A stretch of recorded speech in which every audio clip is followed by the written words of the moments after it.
governance, and at times governance we take interchangeably with development.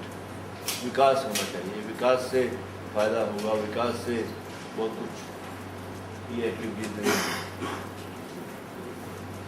But all these development schemes are either decided in Bhopal or in Delhi. Most of the time there is a disconnect between what they want and what we are giving.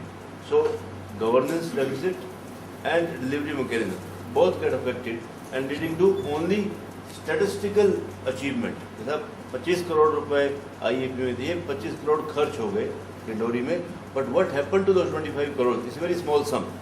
But if you multiply it by 50 and by another 50, then it becomes 5,000 crore to a district. What happened to those 5,000 crore is nobody's business. मेरा अपना मानना है कि नीचे से it should be bottom upwards rather than top downwards. Yeah, I mean, see, IAP was envisaged that आप जो है करेंगे वो लोगों से पूछ के करेंगे। तो यहाँ पर डिसेंट्रलाइज प्लानिंग हुआ है मध्य प्रदेश में, एंड पहले तो विश लिस्ट लिया गया है सब गांव से, और वो विश लिस्ट बेसिकली बताते वो चाहते क्या है, और उसी के आधार पर आईएपी का वो बना क्या क्या बनेंगे। अच्छा, अब क्या हुआ, आईएपी का दूसरा हिस्सा क्या था, जो इन एरियाज में इन गाँव जो है, क्योंकि ये पॉलिटिकल नेग्लेक्टेड है, यहाँ रिटर्न ऑन इन्वेस्टमेंट भी लो है, तो नॉर्मली आप एक जिले को देखो तो जिले के जो पॉपुलेटेड एरिया है और जो पॉलिटिकली पावरफुल एरिया है उसी एरिया में सारा पैसा चला जाएगा, छूट जाएगा।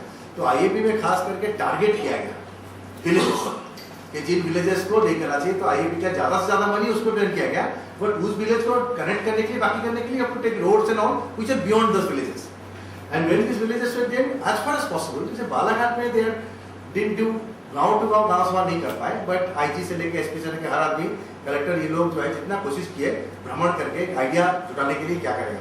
लेकिन और जिले में जैसे सिवनी हुआ, बाकी जिले में मैंने देखा वहां पर गांव टू गांव जाके लिया गया कि आपको चाहिए क्या और उसको से क्या, and the whole decentralization planning also is based on that. अब बात ये कि ये तो है कि that thing after so many years now seriously planning में ये बॉटम अप वाली जो कंसेप्ट जो है ये आ रहा है, किया जा रहा है। इसमें एक ही बात है कि बॉटम अप होगा, तो कल इस क्वेश्चन आया था, मैं गया था पंचायती राज की मिनिस्ट्री का मीटिंग था, उसमें सर एक सवाल उठा था, तो एक कमिश्नर आंध्र प्रदेश के कमिश्नर डेवलपमेंट कमिश्नर ने उठाया कि साहब गाँव से जब ले रहे हो, मध्य प्रदेश का डिसेंट्रल प्लानिंग का वो दिया गया, तो अच्छा, तो उन्होंने कहा कि जब, और ये जो thanks to not to forest department, actually IT थी सर, आप लोगों ने जो किया ये मिसाल है पूरी कंट्री के लिए सर, कि आप this really what they develop in Situ in the in house जो उन्होंने डेवलप किया, that is really forest department, और वो बाकी गवर्नमेंट उससे बेनिफिट किया है। अब क्या है, एनआईसी आगे बढ़ गया है उससे, अब एनआईसी जो है they have gone into more broad based thing and all that is happening. जो एनआईसी का जब अभी जा रहा है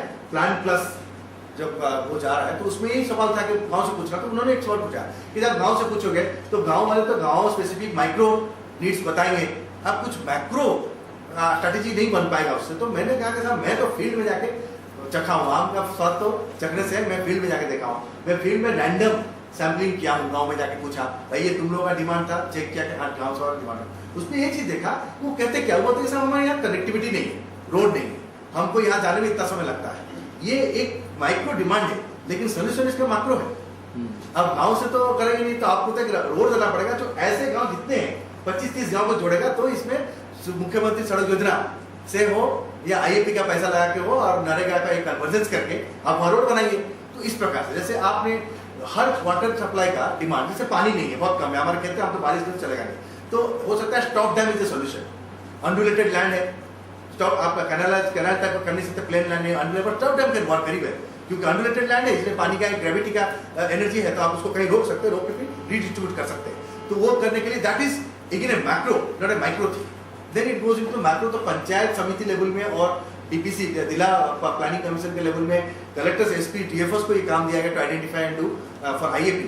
तो किया गया, तो इस प्रकार से उसको मतलब हैंडल किया गया। To your concern has been take already government ban, but I must admit that we have taken a long time to think about this. Most of our policies in the past have been top down. But sir आपको एक sir मेरा निवेदन है about this land revenue. I am totally the rural India में land reform is a big problem अभी भी है। But मैं माओइस्ट वायलेंस को देखता हूँ, सबसे बड़ा खतरा माओइस्ट वायलेंस है। माओइस्ट का जो ऑपरेशन एरिया टुडे है सर, ये जंगल पहाड़ी के अंदर है, जहाँ लैंड रिफॉर्म बहुत ज्यादा रेलेवेंस रखता है। क्यों? वहाँ हमने जब लैंड का पता किया कि एवरेज लैंड ओनिंग क्या है, वो बता भी नहीं पाते हैं, बट रफली 2-3 करोड़ एकड़ है पर पर्सन। वो भी क्या है, बारिश होगा तो 3 एकड़ है, बारिश नहीं होगा तो आधा एकड़ है, क्योंकि वहाँ पर पानी मिलने वाला जगह लैंड, नीचे वाले लैंड बहुत कम है, और बाकी से ऐसे ऐसे करके वो बारिश के ऊपर डिपेंड करता है। वहाँ सर कोई land Lord and landless labour वाला रिलेशनशिप नहीं मिला जो आपको रूरल इंडिया में मिलता सर। तो अर्लियर जो नक्सलाइट वायलेंस था सर, वो ऐसे एरिया में था, मुसाहारी एंड वगैरह ऑल दिस प्लेसेस था, और जहानाबाद वगैरह उस समय रेलेवेंट था। बट अभी जहानाबाद वगैरह में जो प्रॉब्लम हुआ था, it is most because the caste based, ये जो लैंड रिफॉर्म बात करते हैं उसमें administration not playing any role. In fact at one time administration took side, मतलब at time it was beneficial for the particular government to align with the Yadavs and scheduled caste and leave the Bhumiyas alone, and the Bhumiyas on their own aligned with others, and it was a caste level basis for again to protect. But माओवादी उतना हिस्सा जो है वो मैं सोचता हूँ कि वहाँ वो वीक है, वो through soft approach only present government जो है बिहार के उसको टैकल कर पाए। जितना लैंड रिफॉर्म वगैरह करेंगे, जितना इसको सुधारेंगे उतना इंप्रूव करेगा। बट अदर एरियाज में जहाँ ये एक्टिव प्रॉब्लम है, वहाँ दूसरे Naxalites are active, not the Maoist. वहां पर दूसरे parties are taking the cousin, opposition तो कोई लेगा उनके पॉइंट, और वहां पर वायलेंस भी हो रहा है, but not the Maoist kind of violence, it's a different kind of violence that is taking place. So I am concentrating more on the Maoist violence, उसको भी हैंडल करना है, उसको भी इंप्रूव करना है, I am not saying that, but I don't want to allow myself to confuse between the two. Maoist area violence क्योंकि जंगल और पहाड़ी वाला वायलेंस है, गोरिल्ला वारफेयर वाला वायलेंस है, तो ट्राइबल्स जिनके लिए land acquisition is a very important point as sir has pointed out for them, but land reform में not be a point. Surplus land नहीं है जो मार्च दूंगा मैं, वो ट्राइबल्स जो रहते हैं पार्वतीपुरम में रहते हैं, और Parvatipuram is not a Maoist area anymore, is the CPI ML area. तो मैं सीपीआई एमएल एरिया को टच नहीं कर रहा हूँ, और सीपीआई एमएल एरिया जो माओइस्ट के पास है बिहार में, वो सर मेरा प्रेडिक्शन है, predictions can always be wrong and it's very dangerous to predict. मैं मेन प्रेडिक्टेशन है बिहार की उन एरिया वनरेबल एरिया है। जब बिहार उप मुख्यमंत्री जी से मेरा एक दफा बात करने का, उन्होंने एक बार मेरा प्रेजेंटेशन देखा, मुझे मौका मिला कहने के लिए, मैंने उनको कहा, मैंने कहा आपका शॉर्ट पॉलिसी सारा जो है ये सब जगह से तो निकाल देगा, लेकिन आपका जो थोड़ा सा पहाड़ी जंगल एरिया है वहां से लेकिन माओवादी स्ट्रैटेजी नहीं इस प्रकार से। You have to follow a strategy for Jharkhand, और उससे लगा हुआ आपका जो बिहार एरिया है, you have to follow strategy which is similar to UP, sorry Andhra Pradesh. उन्होंने लैंड रिफॉर्म तो किया ही, थोड़ा जहाँ जरूरत है, but they concentrated on the part of, ये मेरा सभी